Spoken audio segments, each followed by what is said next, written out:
For a dedicated follower of the Vaishnava religious tradition, Vrindavan, India is the most sacred place on earth. In 1965, His Divine Grace A.C. Bhaktivedanta Swami Prabhupada left the holy city of Vrindavan to deliver the message of Krishna consciousness to the Western countries. At the request of his spiritual master, Srila Prabhupada gave up his peaceful and contemplative life there in order to preach the most profound wisdom of ancient India to the rest of the world. No one could have imagined that in a few short years, Srila Prabhupada would have created a revolution in spiritual consciousness and become the Acharya, the spiritual teacher to so many people. He had founded the International Society for Krishna Consciousness, a worldwide confederation of over 100 ashrams, schools, temples, and farm communities, and had made the chanting of Hare Krishna familiar to millions of people. And he had written and published over 80 volumes of translation and commentary on self-realization, which are now standard in universities and libraries around the world. Srila Prabhupada circled the globe 11 times between 1966 and 1977, and he met countless political, social, and religious leaders in scores of countries on every continent. He would speak at great length, and often with considerable intensity on various subjects. During these discourses, Srila Prabhupada would turn the profound Vedic philosophy into a practical cutting edge that penetrated every sphere of life and thought. Srila Prabhupada taught that there can be no real peace or brotherhood in human society as long as we are murdering our brothers, the animals. Nature's laws of karma, action and reaction, ensure that violence is repaid with violence. In other words, as you sow, so shall you reap. Srila Prabhupada's views were always persuasive because they rested on systematic logic and sound philosophy. He once said, "Philosophy without religion is mental speculation, and religion without philosophy is sentimentality."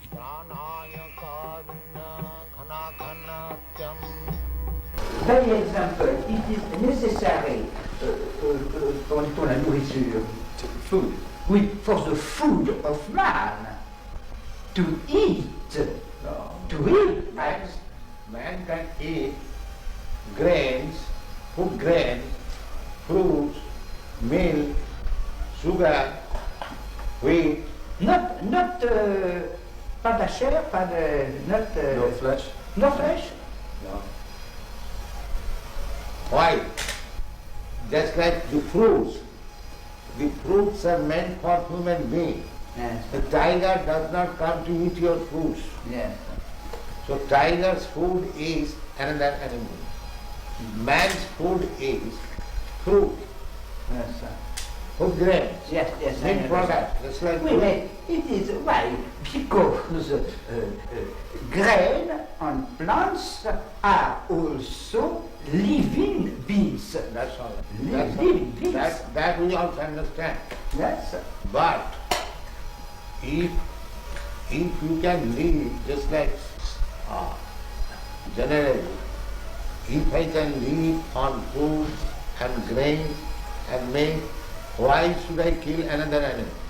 Yes. Yes. Where is Another thing is that how can you suppose that animal killing is not sin? Yes. Comment justifier que tuer les animaux n'est pas péché? Que les animaux n'est pas péché. Que tuer Que tuer les animaux n'est pas péché. How do you justify it? Yes. Because we thought that there is a difference of nature between life of man, life of spirit, and biological life. And we think that all the creation of animal and of plant is given by God to the man to help the man in order to realize his vocation. Himself, Your Grace said that only the spirit is real beings, and the remain is appearance, and not really exists. And we think so. We think that animals, plants, are not real beings, are world of appearance, and that a human person only is real being. And that, in this sense, the material world is without importance. Now, I follow. Suppose you are living in this house. Yes. So, you are not this house. That's a fact. Yes, yes. But if I come and break your house, Yes. is it not inconvenience for you? Yes, surely. Surely it is inconvenient. So if I cause inconvenience unto you, Yes. is it not criminal? It is inconvenient to me, but is No. If I cause some inconvenience to you, Yes. is it not criminal? Is it not sinful? I think if there is a serious reason, it is not the destruction of the spiritual man itself. By example, it is perfectly possible to use of the reality of the material world, of the natural world, to the valuable finality of human vocation. We think that the question is a question of motivation.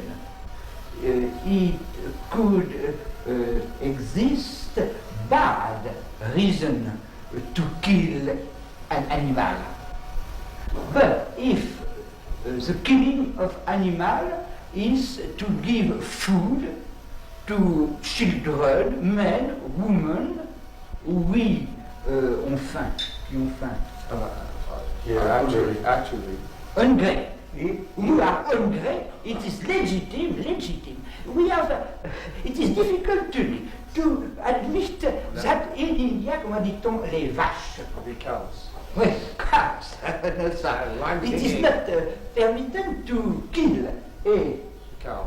a cow to give to children who are hungry From any other consideration, cow's milk we drink. Yes? Therefore she is mother. Yes. Is it not? Il dit qu'on boit le lait de la vache et donc elle est notre mère, n'est-ce pas? Oui, yes, surely. But According to yes, Vedic version, yes. we have got 7 mothers. Adu Mata, the original mother. Yes, Guru Padme, yes, wife of the master, spiritual master. yes. Can you understand? Et il dit que selon la vision védique, il existe 7 mères Yes, pour yes, la yes, humaine. yes. D'abord, la mère maternelle, Oui. naturelle. Adu Mata, Guru Padme, Brahmani, Yes. the wife of the priest, Troisièmement, Rajaputnika, Yes, the wife of king, yes, the queen. Four. Adu Mata, Guru Patni, Brahmani, Rajaputnika. Dhenu means cow. Yes. Dhenu Dhatri, Dhatri means nurse. Tatha Prithi, Prithi means earth. These are 7 mothers. Yes, yes. So, cow is mother because we drink milk, cow's milk. Yes, yes, How can I deny that she is not mother? yes, So how we can support killing of mother? yes. Yes, it is a motive, but we see that Therefore, in India, those who are meat eaters, yes, they are advised, that is also under restriction, advised to kill some lower animals yes, like goats, even up to buffalo. But cow killing is the greatest sin. yes, yes, yes, yes. I know this. I know this. I know this. It is for us, enfin, a difficulty. Yes, because cow is mother. Yes, yes, it is such. You take the milk from the mother, Yes, yes. and so when she is old, she cannot give you milk. Therefore, she should be killed. Yes. Is that very good proposal? Est-ce que c'est une bonne proposition que quand la vache devienne trop vieille pour donner du lait, on la tue? Oui, oui, oui. He says yes. He says yes, it is a good proposition. If the men are hungry, it is the life of men is more important than the life of cow. Therefore, because we are propagating this Krishna consciousness, Yes. we ask people to not to eat meat, any kind. Yes, yes. But if under certain circumstances you are obliged to eat meat, Yes. eat the flesh of some lower animals. Yes. Don't kill cows. It is the greatest sin. Yes. And so long one will be sinful, he will not be able to understand Yes. what is God. Yes. But human being, main business is to understand God Yes. and to love Him. Yes. But if he remains sinful, neither he can understand God Yes. and what is the question of loving Him. Yes. Yes. Therefore, at least from the human society, Yes. this cruel maintenance of slaughterhouses Yes. must be stopped. Oui, Il dit que parce que il est recommandé dans les écrits védiques que si on doit manger de la viande, c'est mieux de tuer les animaux inférieurs à la vache. Et donc ces abattoirs qui existent actuellement doivent être fermés si on veut avancer l'espèce humaine. I think that perhaps this is not an essential point. I think that in this realm the uses of various religions can be good.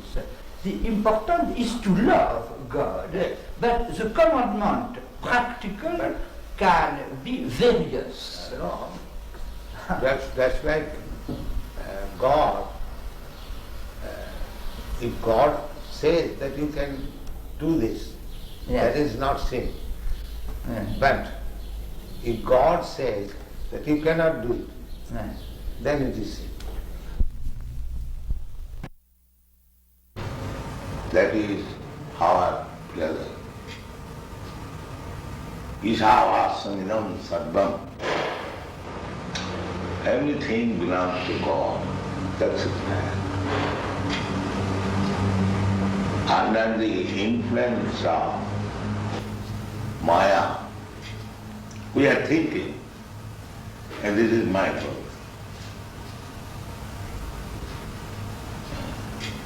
Just like, suppose this cushion, where from the wood has come? Has anybody produced wood? Who has produced? It is God's property. Is it not? You are a barrister, you can judge better. That was the argument he used. No, it wasn't quite like that. Originally everything belongs to God. So why you are claiming it is mine? One must know the property is Father. That is the real knowledge. Now, whatever Father has given me, I will use it. Why shall I encroach upon my other brother, which he has got from his father? This is good sense. Why shall I fight with my other brother? My father has given him this property to him, so let him use that. And whatever he has given me, let me use it. Why shall I encroach on his property? I can understand. I'm sorry. I can understand when you say don't encroach on other people's property. And I think if I understand you correctly, what you're saying is that if you have something, your father has given you something, and someone else wants to use it, well, let him. I can understand that, but don't you get to the stage, or can't you get to the stage at times, that for some reason or other, you don't want him to use it? We are believing that everything belongs to God. If someone else does not believe in that concept and tries to use what we're That using, is wrong. That I say. That is his wrong concept. Well, how do you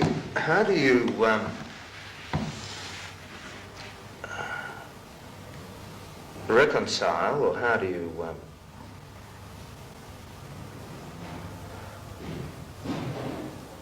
work out a situation? If everything belongs to God, we have to run society. But you don't forget that everything belongs to God. Because you have to run society, it does not mean that you forget the real thing. Well, so I really don't object to that idea at all. But the thing is that the system we're working within has got different concepts. You should be rectified. We should be sorry? Rectified. Rectify. the system should be rectified. First thing is that everyone should be convinced or understand clearly that everything belongs to God. But they have no conception of God. That is, the whole human society at the present moment, majority, they are godless,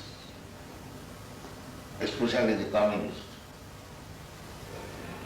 They don't acknowledge the scientists, the philosophers, the scholars, all godless. But you can't say that scientists are working in a way that is opposite to God's will. Oh yes, I have met many scientists. They say that we shall solve everything by scientific advancement. We have done already. This is right. But just because they Just are... like there is a big theory, chemical theory, one big scientist, big or small, whatever he may be, he has got a Nobel Prize. It's medium-sized. It's medium-sized. Yeah. He is making the theory, the life has come from chemical, like chemical family. Chemical evolution. Darwin's theory is also there. This is the big scientists. They are so full that life has come from matter. Where is the proof? It's not a He very was good... lecturing in California University, and there was one student, his mind is sharp. He challenged him that he to get the chemicals, whether you can manufacture life. That answer was, that I cannot say. What? You are putting this theory that life has come from chemical. So science means observation and experiment. Now, experimentally prove, get the chemicals and produce a life. They're trying. That is another business. When you are trying to be a lawyer, a barrister, that does not mean you are a barrister. When you are a student of law, you cannot say that I am a barrister or I am a lawyer. You cannot say. You are trying to be, that is another thing. Well, that's what they're trying. But while they are trying to be, they are taking the position of leader. That is the misleading. That is described in the Srimad Bhagavatam. Andhadatham dhairupuniyama. One blind man is trying to lead many other blind men. What is the use of such leading? But can't you have people doing good for the sake of goodness? He does not know what is good. But there are certain things. That's why I say blind. There are certain things which intrinsically are good. Real goodness is to understand God. That is real good. But there are certain things that you don't, that are good, that you can accept as being good, just by themselves. You see an old lady who gets run over by a car. You go and help her. Now, there are certain things that are good by themselves, I think, and that people will react and do the good thing, even though they mightn't have any concept of God. No. Unless you have got the real platform, how you can do good? Just like our Madhudari Maharaj was obliged to you, they have done some good legal affair. But unless you are a lawyer, legal man, how can you do it? You have a mind to do good. But if you are not a lawyer, how could you do? But there would be a lot of lawyers that do good That without God. I am talking of yourself. If one does not know what is good, then how will do good? The first business is that he must know what is good. Then he can do something good. Otherwise, what is the use of jumping like monkey? So therefore, anyone who is posing himself as leader to do good to the society, he must know first of all what is good. But you should see whether you are successful. And what is the standard of success? The standard of success is whether you have pleased God. Read this. Ata pungbi didasreshta. Ata Pungbi.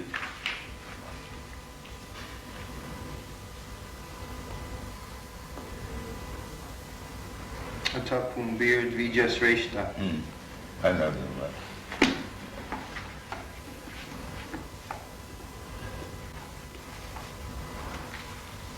Tapumbir dvijasreshta varnashram vigbhagjaha svanus disyasya dharmasya samsiddhir haritosvanam. O best among the twice-born, it is therefore concluded that the highest perfection one can achieve by discharging his prescribed duties, dharma, according to caste divisions and order of life, is to please the Lord, Hari. That is it. That should be it. So, whether by my profession, by my business, by my talent, by my capacity, there are different categories. Whether I have pleased God, then it is it. India is still, if one has a very good garden and flowers, if somebody goes, sir, I want to take some flowers from your garden for worshipping God. Yes, you can take. They will be very glad.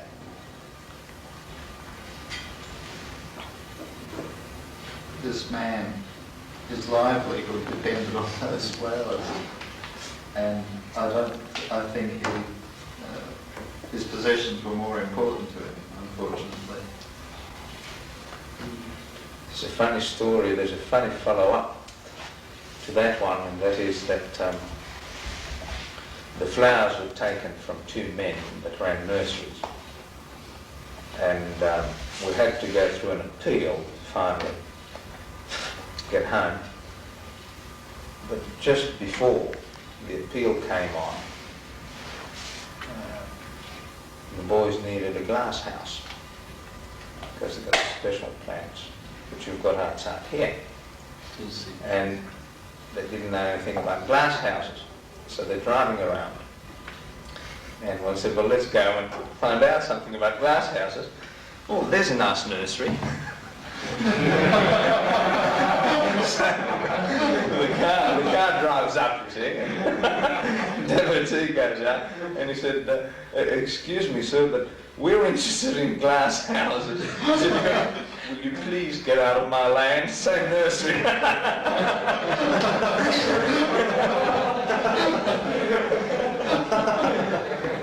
Out of 200 nurseries around the area, he picked that particular one. The Shasti Bhakti Bhagavati Akinchana Sarvai Gunai Tattva Samasati Sura Harama Bhaktasya Kuto Mahaduguna Manorathena Asato Dhavatu Vahi.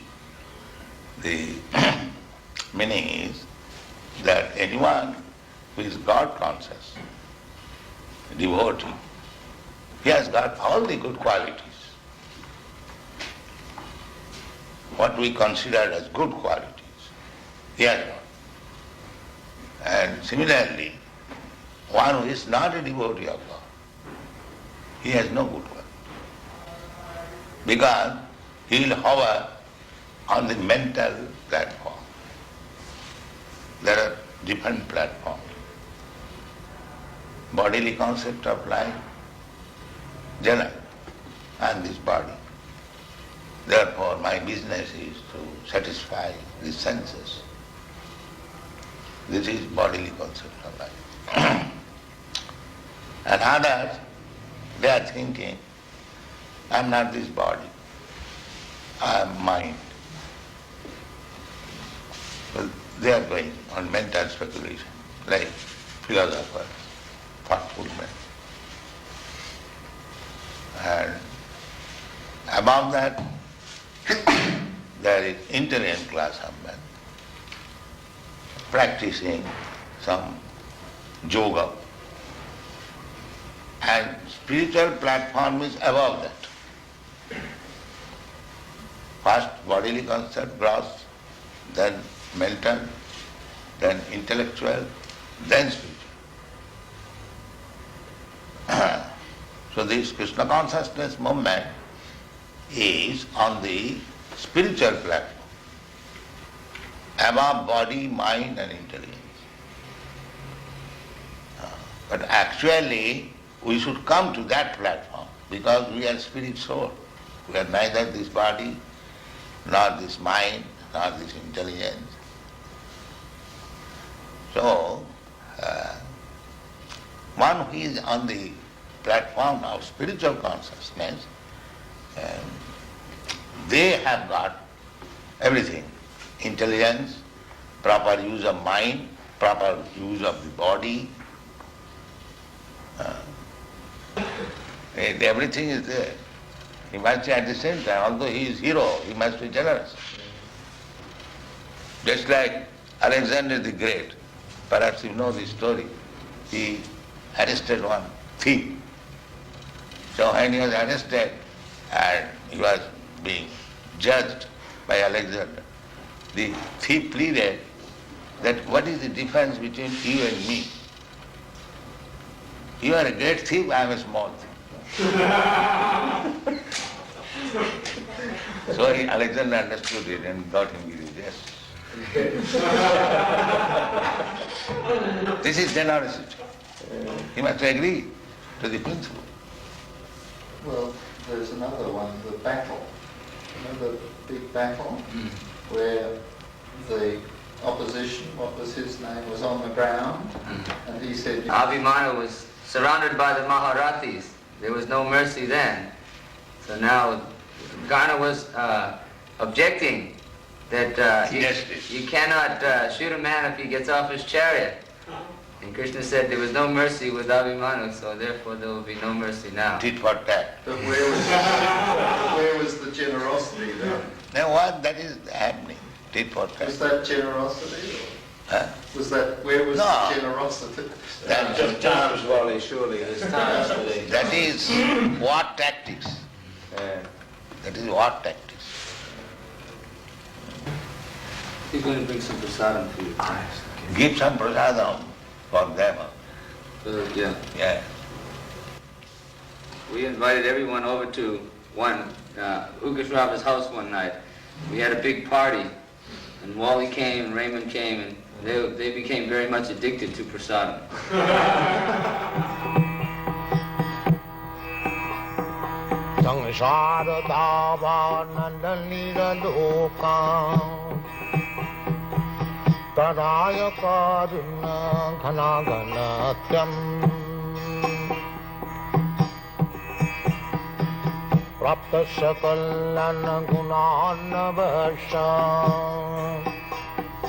Bande Gura Sri Charanarabindam.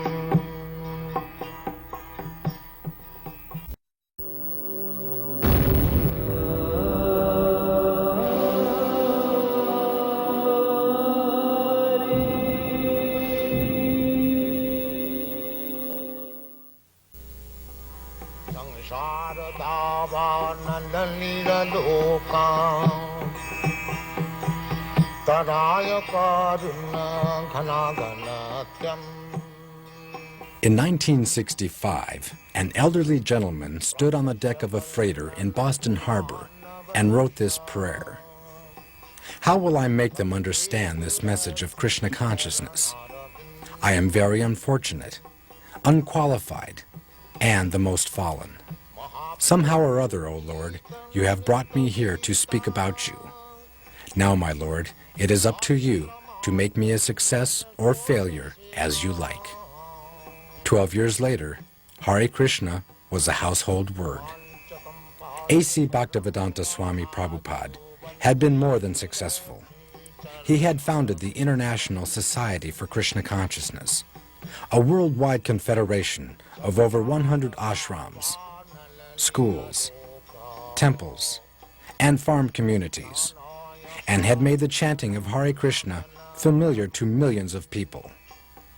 He had written and published over 80 volumes of translation and commentary on self-realization, which are now standard in universities and libraries around the world, and he had gathered about him thousands of dedicated disciples.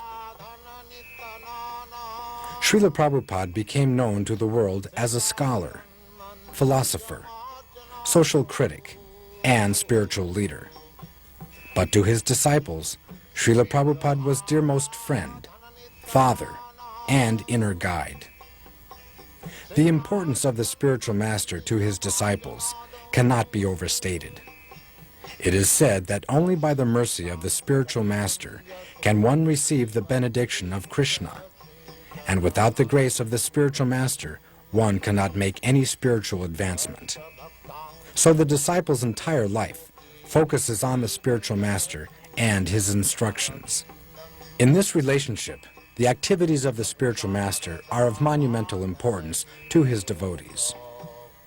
A disciple finds meaning even in the smallest gesture. Wherever he traveled, Srila Prabhupada would emerge daily into the chill and quiet of the early morning, and cloaked in a warm wrap, he would take a lengthy stroll with an entourage of students, disciples, and guests. Some mornings would find Srila Prabhupada immersed in contemplation or quiet appreciation of natural scenery. At other times, Srila Prabhupada would speak at great length and often with considerable intensity on various subjects. During these animated discourses, Srila Prabhupada would turn the profound Vedic philosophy into a practical cutting edge that penetrated every sphere of life and thought. The word acharya means one who teaches by example, and the following unedited footage provides an intimate glimpse into the exemplary life of Srila Prabhupada.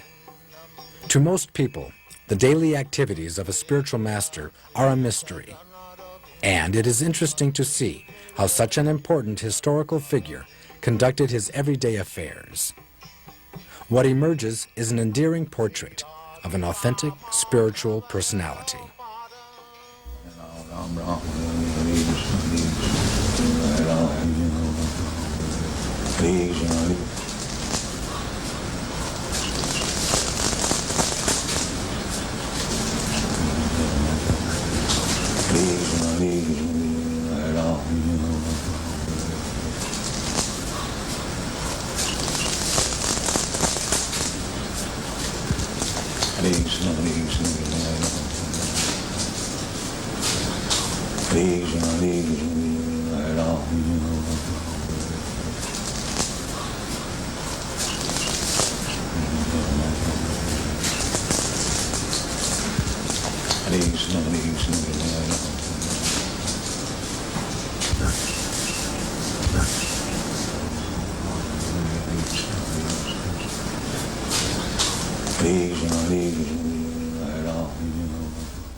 Is that escaping? Or it is intelligent? That you work hard and give it to me, you enjoy. This is intelligent. It is not escaping. That is going on. The capitalists, they are engaging these rascals, asses, in the factory, and he is enjoying life. So that is intelligence. They let these rascals work hard and make a nice park for us, and we shall take advantage of it. This is intelligence.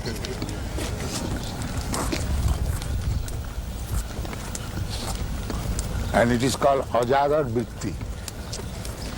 Ajagar Vritti, Ajagar means the big snake is called Ajagar. So these mouse, they make hole and want to live there. And the comfortable living, in the meantime, the Ajagar comes, he eats that mouse and lives comfortably. So our is Ajagar Vritti. You work for the whole to live comfortably, but we take possession of the house and live comfortably.